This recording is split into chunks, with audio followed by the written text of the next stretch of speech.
எல்லாருக்கும் இனிய மாலை வணக்கம். ரொம்ப சந்தோஷமாக இருக்குது. இந்த ஒரு மிகப்பெரிய ஒரு பிரம்மாண்டமான ஒரு படத்தில் நானும் ஒரு சிறு பங்காக இருக்கேன்றது எனக்கு ஒரு சந்தோஷம். பத்திரிகை நண்பர்கள், சகோதரிகள் எல்லாருக்கும் மீண்டும் ஒரு முறை வணக்கம் சொல்லிக்கிறேன். இந்த படத்தில் நான் வந்து திடீர்னு இருக்கேன். ஒரு சின்ன ஒரு கிரிக்கெட் வந்து ஒரு முக்கியமான விஷயம். அது பார்த்தீங்கன்னா சின்ன கேரக்டர் தான், ஆனால் அந்த டீசர்லேயே என்னோடய வாய்ஸ் போட்டாங்க மேடமு. அது உண்மையிலேயே மறக்க முடியாது. அந்த வாய்ப்பு வந்து பார்த்தீங்கன்னா என்னோட அந்த கிரிக்கெட் கமெண்ட்ரிக்காக சில அந்த கேரக்டருக்கு ரெடி பண்ணுறதுக்காக கேட்டுட்டு இருந்தாங்க. அப்போ வந்து என்னோடய கேரக்டர் வந்து ரெஃபர் பண்ணது என்னோடய நண்பர் தங்கதுரை. ஏன்னா நாம் மட்டும் நடிக்கிறோம், சரி மற்றவங்களுக்கு அந்த மாதிரி ஒரு வாய்ப்பு கொடுக்கணுன்றதே ஒரு பெரிய மனசு. தங்கதுரைக்கு நன்றி சொல்லிக்கிறேன்.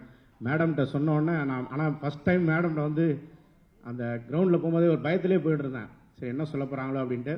ஆனால் உண்மையிலேயே வந்து ரொம்ப ஹம்பிளாக ஒரு சில சீன் வந்து எனக்கு இல்லை, அன்றைக்கி இல்லைன்னா அவங்களே வந்து வாலண்டியராக வந்து சாரி திவாகர் உனக்கு இல்லை நாளைக்கு எடுக்கிறோம் அப்படின்னாங்க.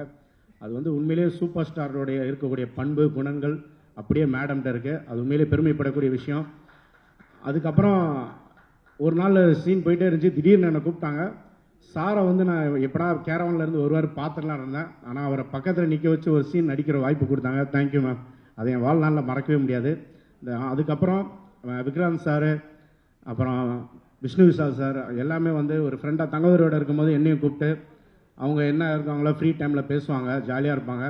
அதை தாண்டி நம்ம சீனியர் ஆர்டிஸ்ட் வந்து நம்ம எங்கள் செந்தில் சார், அப்புறம் மூணார் ரமேஷ் அண்ணன், முக்கியமாக தம்பி ரமையண்ணன் கூப்பிட்டு ஃப்ரீ டைமில் கேரவனில் கூப்பிட்டு நிறையா வந்து அவங்களுடைய அனுபவங்கள் எல்லாத்தையும் சொல்லுவாங்க. ஒரு குடும்பமாக இந்த படம் மிகப்பெரிய வெற்றி பெறும் அந்த நம்பிக்கை இருக்குது. இந்த வாய்ப்பை கொடுத்த மேம்க்கு நன்றி தெரிவிச்சுக்கிட்டே. நன்றி மேம். தேங்க்யூ.